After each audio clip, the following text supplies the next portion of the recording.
Ano-ano na ba ang pagbabago sa vaping noon at vaping ngayon?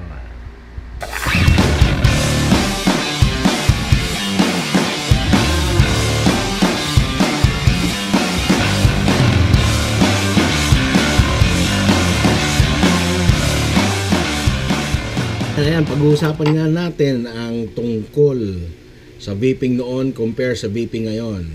Marami nang nagbago ngayon. Compare noon way back 2010 or 2011, marami nang nagbago. Ito ay mga ilan lang sa mga nagbago sa vaping noon hanggang ngayon.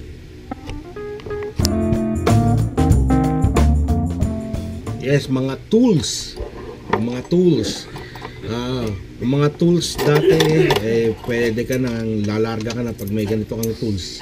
Ayan, meron kang set of screwdrivers, may mini pliers, saka maliit na gunting. Ayan, saka meron kang mini tweezer, chane, saka nail cutter.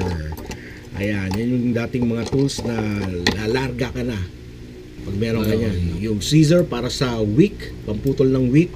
Dati wick pa ang gamit, ngayon bulak na. Yung pa isang pagkakaiba.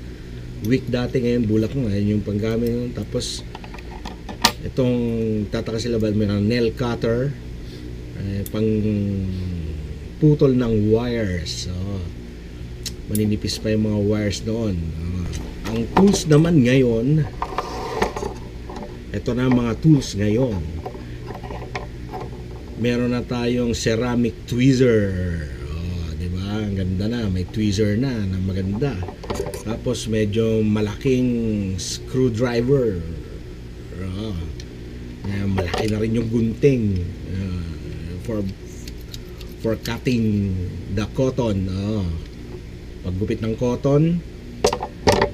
Saka meron pang dati is nail cutter, ngayon wire cutter na talaga, hindi na obra yung nail cutter. Mabubungi na sa sobrang kakapal ng mga wires ngayon.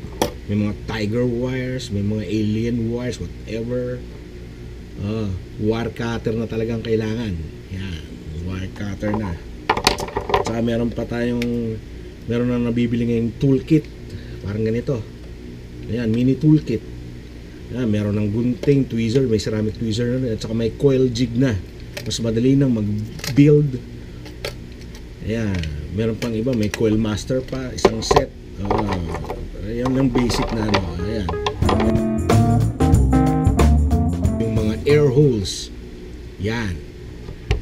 Ito ay isang old school na tank. Yan. Ewan ko kung makikita ba dito sa camera.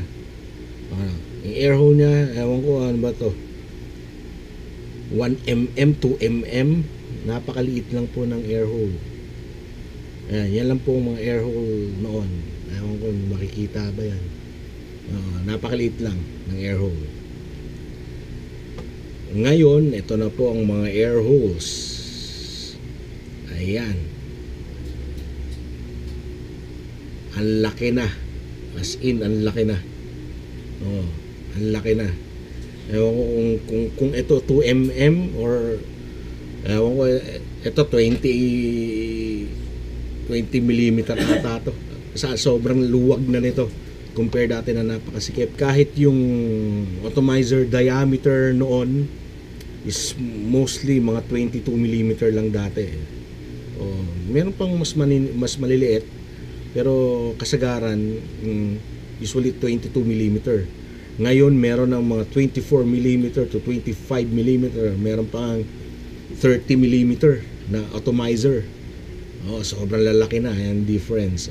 Bukod dun sa air holes, pati mga diameter ng atomizer ngayon ang lalaki na, kaya ang luluwag na hipakin. Ang luluwag na hipakin. Ayan.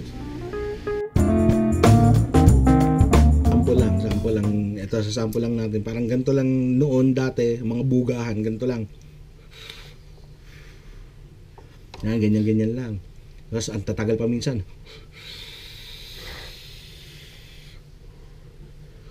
Ganun lang. Ganun lang. Yan lang. Yan lang. Ngayon, para ng dragon, no? Para ng dragon ng bugahan ngayon. Yan, parang ganyan. Mahina pa yan. Actually, mahina pa yan. Marami pang mas malakas bumuga na parang bulkan, no? Parang gano'n. Parang tambucho talaga.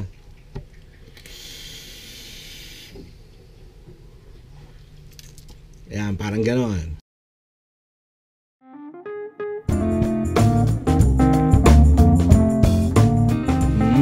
Tama. Sa juice. Dati mga juice is ganito lang. Ayan, 10 ml. Yan, 10 ml to 20 ml usually. Pero usually nagsimula sa 10 ml ang juice. Usually naghahalaga itong 250 to 300. Isip mo, ganito lang kaliit dati. Pero ngayon, ang mga juice ganito na kalaki. Ayan. Palakihan na ngayon sila. Ito pa, mas malaki. Ayan, 120 ml. Yung mga juice natin ngayon, halata naman pinagkakaiba nila noon sa ngayon. From ito dati 250, 300, nagkaroon tayo ng ganito 200 to 250 to 300. May mas malaki pa, 300. Ganito kalaki. Sangka pa.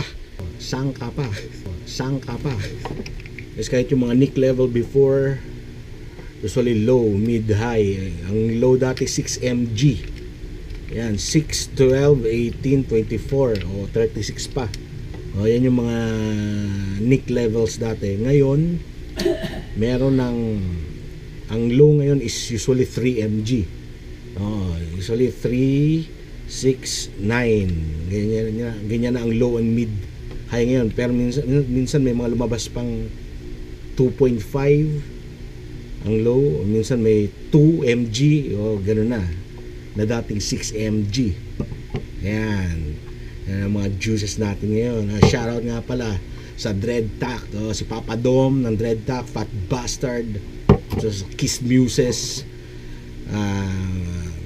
Iggy, yan, tsaka si Don, si Papa Kenneth, tsaka si Papa J ng Vitamin J, J Remulia. Alright, yes, yan na po ang iilang pagbabago sa ating vaping community, sa vaping noon compare sa vaping ngayon. Actually, mga ilan lang yan. Marami pa. If you have suggestions kung ano pang mga kulang, just comment down below. Pag-usapan ulit natin yan kung ano pang mga pagbabago sa vaping noon at saka sa vaping ngayon. Yan, I hope you like my video, this video. If you like this video, give me a thumbs up. Alright, thumbs up tayo dyan. Saka subscribe on my channel. And these Levi's of Vapors Icons. Vape hard, vape safe. Cheers.